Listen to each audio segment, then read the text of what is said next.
Hello everybody, welcome to missile classes. और आज मैं आपके सामने लेकर आया हूं इंग्लिश इलेक्टिव का सेट नंबर 2। आप सभी को पता होना चाहिए कि हमारे पेपर में जो अभी एग्जाम होने वाले हैं इसके रिगार्डिंग अगर मैं बात करूं तो 15 मार्क्स का कम से कम मिनिमम, अगर मैं बात करूं 15 मार्क्स का सिर्फ और सिर्फ आपसे पूछे जाएंगे पैसेज से रिलेटेड। अगर पैसेज को सही तरीके से पढ़ेंगे, समझ में आ जाए तो इजीली से उसका आंसर कर सकते हैं। तो फाइनली मैं ट्रिक के माध्यम से भी मैं पैसेज को आप लोगों को ऑलरेडी मैं बता चुका हूं कि कोई भी ऐसे स्टूडेंट्स है जो पैसेज नहीं जानते बनाने, तो आप ना कुछ नहीं करना है, चैनल पर नया है तो चैनल को सब्सक्राइब करके बेल आइकन को प्रेस करें और साथ ही साथ याद रखें मेरे दोस्त, आप लोग ज्यादा से ज्यादा शेयर करें। और एक बात बता दूं, ट्रिक के माध्यम से जो आप पैसेज को नहीं देखे जो भी स्टूडेंट्स, उसमें आप लोग अच्छी तरह से जाकर देखिए पैसेज को किस तरह से मैंने ट्रिक के माध्यम से बताया हूं। फाइनली आप लोगों का पैसेज है। मान के चलते हैं कि मैं एक स्टूडेंट हूं, मैं ऑलरेडी स्टूडेंट ही हूं, मैं आप लोगों की तरह एक स्टूडेंट ही हूं, ठीक है। तो मान के चलिए कि मुझे एग्जाम देना है, मैं एग्जाम हॉल पे गया, पेपर में इस तरह से क्वेश्चन आ गया, तो हम सॉल्व कैसे करेंगे? डायरेक्टली मैं अटैक करूंगा कहां पे मेरे भाई, समझेगा, डायरेक्ट अटैक करूंगा मेरे भाई कहां पे, मैं पैसेज को पढ़ूंगा नहीं, सबसे पहले मैं अटैक करूंगा क्वेश्चन पे कि एक्चुअली क्वेश्चन क्या कहना चाहता है। सबसे पहले मैं आंसर को थोड़ा सा कट देता हूं ताकि आपको पता ना चले कि आंसर को देख देख के बता रहा है। समझिए मेरे भाई, कितना इजी ट्रिक के माध्यम से जो है ना पैसेज बनाया जाता है, लेकिन स्टूडेंट ना यही गलती करते कि बना ही नहीं पाते। ये हमारा खत्म हो चुका है। मान के चलिए क्वेश्चन है, ओनली फॉर क्या है मेरे पास, ओनली फॉर क्या है मेरे भाई, ओनली फॉर मेरे पास क्वेश्चन है। अब हम ना पैसेज को पढ़ने से पहले हमारी अटैक होना चाहिए कहां पे, क्वेश्चन पे।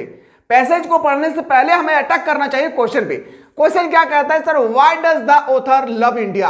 अब हमको लव इंडिया, अब हमें देखना है इस पैसेज में कि लव इंडिया कहां पे लिखा है। एक जो भी आपका क्वेश्चन होगा ना, उस क्वेश्चन पे एक ऐसा शब्द होगा जो काफी ज्यादा आपसे लाउडली के साथ आपसे पूछी जाएगी। तो लव इंडिया, लव इंडिया पे ढूंढना है कि एक्चुअली लव इंडिया कहां लिखा है। सर यहाँ पे लिखा है, क्या लिखा है मेरे भाई, यहाँ पे लिखा है लव इंडिया, और कहीं आपको ये टर्म और देखने को नहीं मिलेंगे। कुछ नहीं करना है, उठाना है और लव से लेकर जहां तक आपका याद रखिएगा फुल स्टॉप नहीं रहेगी मेरे भाई, वहां तक आपको लिख डालना है। जहां तक आपका फुल स्टॉप हो गए वहां तक आपको लिख डालना है, बस यहां तक आपको लिख डालना है। हो गया आंसर, इतना सिंपल सा है। सोचिए एक क्वेश्चन मुझे यहां पे मिल गया, एक क्वेश्चन मतलब समझ रहे हैं, दो मार्क्स आपको मिल चुका है। क्या आपको समझ में आया आप लोगों को? एक बार जल्दी से बताएं, इंग्लिश इलेक्टिव वाले बच्चे जल्दी से बताएं। जहां से शुरू होगी वहां से लेकर जहां तक फुल स्टॉप होगा वहां तक आपको लिख डालना है। एग्जामिनर चुटकी में नंबर देंगे मेरे भाई, 2 नंबर इजी में आएगा। आते हैं सर दूसरा क्वेश्चन पे, अटैक करते हैं सर डायरेक्ट दूसरा क्वेश्चन पे कि how is national unity boiled. अब देखना है कि नेशनल यूनिटी बॉइल्ड कहां पे लिखा है, बस पैसेज में ढूंढना है कि नेशनल यूनिटी बॉइल्ड कहां लिखा है। तो देखेंगे सर नेशनल मुझे कहीं दिख नहीं रहा है, national I believe that India is not disclosed national, आ गया सर। देखिए यहाँ पे use unit is boiled on the common home, common interest and the common love. यहां से लिखना, जहां से शुरू होगा मेरे भाई वहां से लेकर यहां तक आपको लिख डालना है। आपका मार्क्स 2 मार्क्स हो गया, 2 मार्क्स 4 मार्क्स क्लियर। यस या नो, क्या आप लोग कर पाएंगे? चलिए सर तीसरा क्वेश्चन पे आते हैं। तीसरा क्वेश्चन को देखते हैं। क्वेश्चन है कि why does the author call India the land of great omen. अब आपको देखना है कि ग्रेट ओमेन कहां पे लिखा है। सबसे पहले आपकी आंखें बाज की तरह होना चाहिए और आपको देखना होगा ग्रेट कहां पे लिखा है ओमेन के बारे में। तो देखिए सबसे पहले मैं ग्रेट ओमेन के बारे में डिस्कस करूंगा कि ग्रेट ओमेन कहां पे लिखा है। तो ग्रेट ओमेन के बारे में हम लोग देखते हैं कि एक्चुअली लिखा हुआ कहां, ये देखना बहुत जरूरी है। अब यहां पे आया है सर ओमेन, क्या है मेरे भाई, ओमेन आया है, लेकिन आपसे पूछा गया है ना, याद रखिएगा ग्रेट ओमेन। तो देखते हैं ग्रेट ओमेन कहां पे लिखा हो, इस तरह से आपको देखना है। तो देखिए यहां पे लिखा है मेरे भाई ग्रेट ओमेन, यस या नो बताइए जल्दी से। ग्रेट ओमेन, तो यहां से लेकर India is above all the others the land of great omen, यहां से लेकर यहां तक आपको लिख डालना है। याद रखिएगा 2 मार्क्स और मिल गया, मतलब बोल सकते सर 6 मार्क्स मेरा क्लियर। पैसेज बहुत आसान है, टेंशन नहीं लेना है। पैसेज को लेकर अगर कोई ऐसे स्टूडेंट्स जो टेंशन ले रहे तो समझिए मेरे भाई आप एग्जाम देने से पहले होपलेस हो जा रहे हैं। होपलेस बोले समझे, घबराहट फील होता है। तो इस तरह से और भी क्वेश्चन होगा जिसका आंसर आप इजीली से कर लेंगे। जैसे लिखा है कि when we turn a history and literature what do you find, whose memory is kept internally secret, give a suitable title। ये आपको करने में थोड़ा दिक्कतें होगी, ये आपको करने में दिक्कतें होगी। ये ज्यादा जो इंग्लिश में एक्सपर्ट है मेरे भाई वही इस क्वेश्चन का आंसर कर सकते हैं, ठीक है। तो पैसे से रिलेटेड जैसे भी क्वेश्चन आएंगे आप लोग इत्मीनान के साथ बनाएंगे। क्या मेरे भाई, इत्मीनान के साथ आप लोगों को बनाना है, कहीं ऐसा ना हो कि इत्मीनान के बनाने के चक्कर में हमारे सारा क्वेश्चन छूट जाए। सारा चीज को आपको ध्यान से देखना है। अब आते हैं सर क्वेश्चन पे। पैसेज हम लोग देख लिए 1 से 6 तक। अब आते हैं सर 6 नंबर से। 6 नंबर में ना आपसे पूछा जाएगा डायरेक्ट एंड इनडायरेक्ट स्पीच। क्या मेरे दोस्त, डायरेक्ट एंड इनडायरेक्ट स्पीच। अब आपके पेपर में 3-4 क्वेश्चन होंगे जो आपका ग्रामेटिकल सेक्शन का होगा, लिटरेचर सेक्शन का होगा, सॉल्व तो करना होगा। क्वेश्चन नंबर आते हैं sir, she said bring a glass of water please. ये आपका डायरेक्ट दिया है, इनडायरेक्ट में सर हमको कन्वर्ट करना है। तो बताएंगे सर क्या होगी, सी रिक्वेस्टेड। जब भी प्लीज आए तो रिक्वेस्टेड करना है सर। याद रखिएगा यहाँ पे रिक्वेस्टेड नहीं दिया हुआ है, यहाँ पे भी रिक्वेस्टेड नहीं दिया हुआ है, यहाँ पे भी रिक्वेस्टेड नहीं दिया है। प्लीज का ऑपोजिट हो जाएगा मेरे भाई क्या, कृपया का रिक्वेस्टेड। क्या हो जाएगी, रिक्वेस्टेड। बोल सकते हैं सर ऑप्शन बी। कौन सा ऑप्शन नहीं होगा वो आपको ढूंढना है, कौन सा होगा वो नहीं ढूंढना है। कौन सा ऐसा ऑप्शन है जो नहीं है उसको सिर्फ ढूंढना है। ऑप्शन जो राइट होगी ना याद रखिएगा चीरते हुए आ जाएगी। समुद्र जिस तरह समुद्र के लहर चीरते हुए क्या मैदान की तरफ कैसे पहुंच जाती उसी तरह से पहुंच जाएगी। आते sir he said that let's us have dinner here. तो बताएंगे सर क्या होगी, याद रखिएगा ही प्रपोज्ड दैट, याद रखिएगा वी हैड डिनर देयर। तो बताएंगे सर ऑप्शन नंबर क्या आ जाएगी, आपका ए इसका राइट आंसर हो जाएगा। चलिए मेरे भाई अगला क्वेश्चन पे आते हैं। Said shut the door. तो बताएंगे शट द डोर। तो बताएंगे सर याद रखिएगा सी ऑर्डर, आपको शट द डोर कहा गया है तो मतलब बोल सकते हैं सर ऑर्डर लगेगा यहाँ पे। तो she order me to shut the door. बोल सकते हैं सर ऑप्शन नंबर क्या हो जाएगी। देखिए हम लोग बोलते हैं दरवाजा लगा दो, दरवाजा लगा दो बोलते हैं ना, तो क्या एक प्रकार का ऑर्डर है, यस या नो, ये एक प्रकार क्या है मेरे भाई, ऑर्डर है। तो ऑप्शन नंबर 20 का सही उत्तर हो जाएगा। अगला क्वेश्चन है she said that they will be living soon. तो बताएंगे सर क्या होगी, she said that they would be living soon. Option number क्या आ जाएगा मेरे भाई, ऑप्शन नंबर सी इसका राइट आंसर हो जाएगी। क्वेश्चन नेक्स्ट पे आते हैं अल्लाह। हम लोग बोलते हैं ना इनकलाब जिंदाबाद, बोलते हैं ना हरी अप, बोलते हैं ना मेरे भाई, नहीं बोलते हैं हम लोग हुर्रे जीतते, जब हम लोग जीते हैं ना बोलते हैं ना कि धनबाद क्लब स्टार क्लब बंदा हुपेप, हम लोग बोलते हैं ना। तो हुपेप जहां पे लगते हैं ना इसको हम लोग अल्लाह का सिंबल बोलते हैं। क्या मेरे भाई, याद रखिए एक्सक्लेमेटरी का सिंबल बोलते हैं। तो आपसे यहाँ पे पूछा गया ना कि अल्लाह it can not be this bad she said he had said. तो बताएंगे सर क्या होगी, याद रखिए जहां पे ये सिंबल लगा रहेगा मेरे भाई वहां पे ये टर्म लगी एक्सक्लेमेंट। क्या लगेगा, एक्सक्लेमेंट। इस सेंटेंस को, इस टर्म को जो आपको दिख रहा है, ये जो टर्म आपको दिख रहा है इसको हम लोग एक्सक्लेमेंट बोलते हैं। ये exclamation with so that could be that bad. Option number क्या आ जाएगी, इसका राइट आंसर हो जाएगा। अगला क्वेश्चन है एन इजी इज ए। आपसे पूछे एन ऐसे इज ए, बताएंगे सर क्या है, तो some kind of writing that has organised paragraph. बोल सकते हैं सर ऑप्शन नंबर ए इसका सी इसका राइट आंसर हो जाएगी। क्वेश्चन को देखिए, नजर दौड़ाइए, क्योंकि 15 मार्क्स का आपका बुक से रिलेटेड आएंगे और 15 मार्क्स का आपका अलग से पूछे जाएंगे।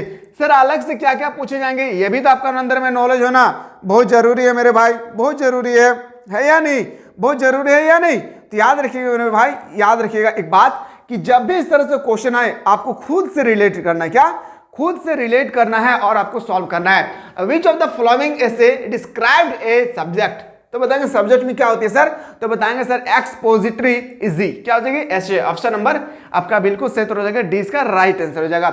नेक्स्ट क्वेश्चन है sir which of the following is not an element of an article. तो बताएंगे सर क्या होगी, डेट होती है।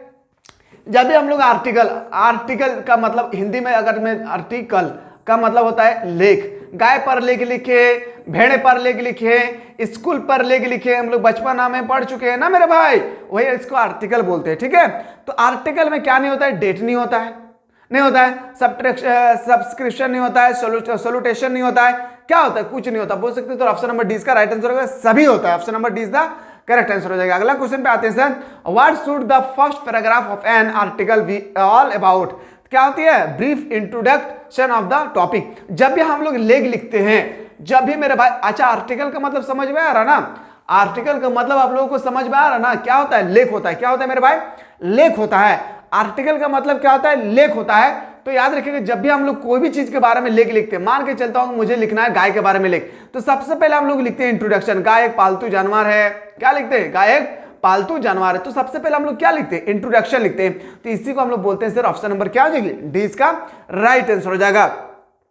क्वेश्चन नेक्स्ट पे आते हैं sir, one which permanent is article writing acid, बताएंगे क्या होगा सर, कॉन्टेंट होगा, एक्सप्रेशन होगा, फ्लेंसरी और फॉर्मेट होगी, ऑप्शन नंबर क्या आ जाएगा मेरे भाई, ऑप्शन नंबर डी इसका राइट आंसर हो जाएगी। क्वेश्चन नेक्स्ट है sir, who is the dreamer here, who is the dreamer here, क्या द राइटर, क्या आ जाएगी द राइटर। अब आपका बुक से रिलेटेड यहाँ पे क्वेश्चन शुरू होता है, आपका यहां से बुक से रिलेटेड यहाँ पे क्वेश्चन शुरू होता है, समझना बहुत जरूरी है।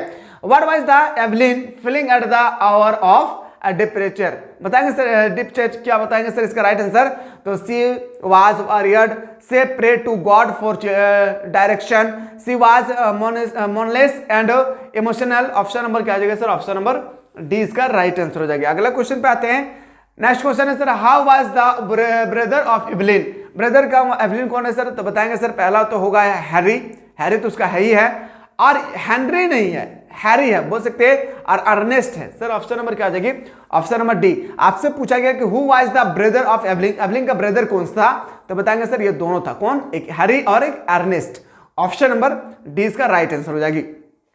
अगला क्वेश्चन पे आते हैं sir, who is the author of the story, author से रिलेटेड मेरे भाई आपके पेपर में 3 क्वेश्चन छपेगी, जिस तरह से इंग्लिश कोर में पूछा गया था 3 क्वेश्चन ऑथर से रिलेटेड, आपके पेपर में भी 3 क्वेश्चन होगी, समझ जाइएगा, ठीक है। तो आपसे पूछा गया था टोमेरो है ना, टोमेरो उसका राइटर कौन होगा, जॉस केनार्ड, क्या हो जाएगी, Joseph Kennard, option number C इसका बिल्कुल सही उत्तर हो जाएगी। नेक्स्ट क्वेश्चन पे आते हैं सर, अगला क्वेश्चन को, what did Gretty do after being converted in a Jew community, तो बताएंगे सर जो जीव कम्युनिटी थी ना वो क्या था, she made a friend with Jewish women, she joined Hadassah, she listed to cook Jewish dishes, option number क्या आ जाएगी,